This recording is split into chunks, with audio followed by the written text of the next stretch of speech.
Hi friends, welcome to MK logs. ఈ రోజు వీడియోలో చింతపండు చట్నీ ఎలా చేసేదని చూద్దాం రండి. దానికి కావాల్సిన ఇంగ్రీడియంట్స్ చూస్తాం రండి. చింతపండు, జీలకర్ర, ఉప్పు, పసుపు పొడి, మెంతులు, ఎండుమిరకాయ, బెల్లం, ఆవాలు, తెల్లగడ్డ. ఇంత ఐటమ్స్ పెట్టి చింతపండు చట్నీ ఎలా చేసేదని చూద్దాం. ఇప్పుడు మిక్సీ జార్ తీసుకొని దాంట్లో ఎండుమిరకాయలు వేసుకోవాలి. తర్వాత జీలకర్ర, తర్వాత మెంతులు, మళ్ళీ ఆవాలు,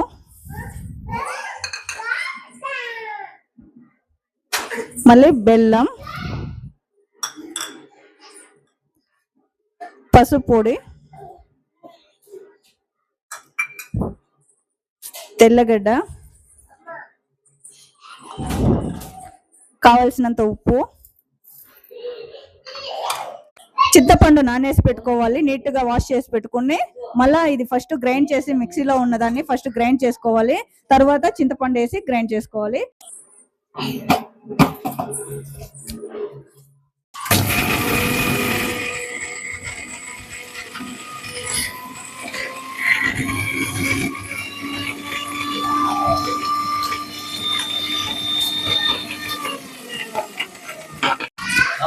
చూడు, మిక్సీకి అయిన తర్వాత వేసుకున్న తర్వాత ఇట్లా ఉంటుంది చట్నీ. మళ్ళీ నీళ్ళు వేసుకోకూడదు దీంట్లో, సేమ్ ఇట్లా వస్తుంది. తర్వాత చింతపండు వేసుకోవాలి.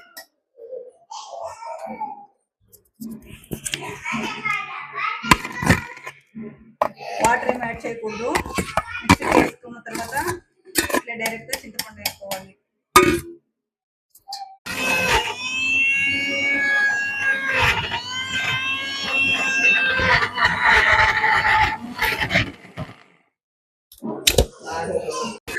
ఇప్పుడు నున్నగా రుబ్బుకోవాలి దీన్ని.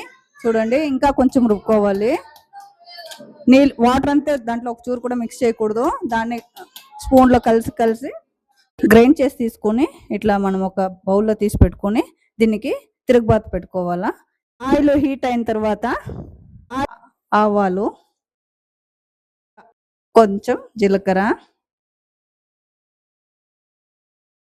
అది పట్టు అన్నాక కరివేపాకు దాంట్లో వేసుకోవాలా.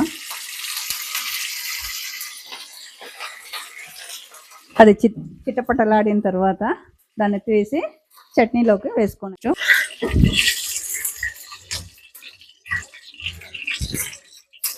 ఇది రోస్ట్ అయిన తర్వాత తీసి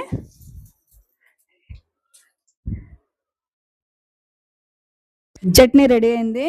దీన్ని ప్రాసెస్ మొత్తం కంప్లీట్.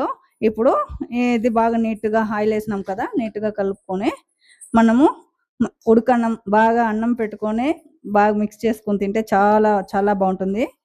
ఇది 1 month అయినా ఇది చెడదు.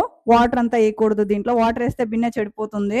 నీళ్లు వేయకుండా మీరు ప్రిపేర్ చేసి పెట్టుకున్నారంటే ఫ్రిడ్జ్ లో మీరు స్టోర్ చేసి పెట్టుకోవచ్చు.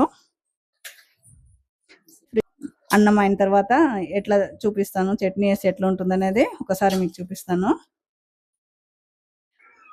ఇప్పుడు అన్నం వేసుకొని తట్టలో చట్నీ వేసి ఎట్లా ఉంటుందని టేస్ట్ చూస్తాం. ఒక నిమిషం. అన్నం వేసుకోవాలి.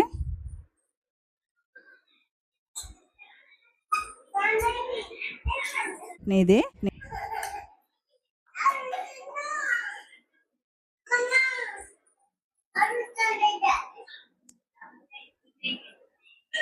కొంచెం నెయ్యి,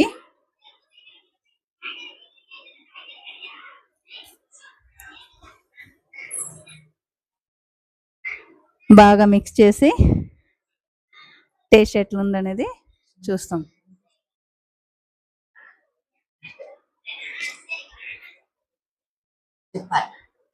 చాలా సూపర్ గా ఉంది. టేస్ట్ వైస్ అయితే మీరు ఒకసారి ట్రై చేసి చూడండి. మీ ఇంట్లో బాగుంటే కింద కమెంట్స్ లో తెలియజేయండి.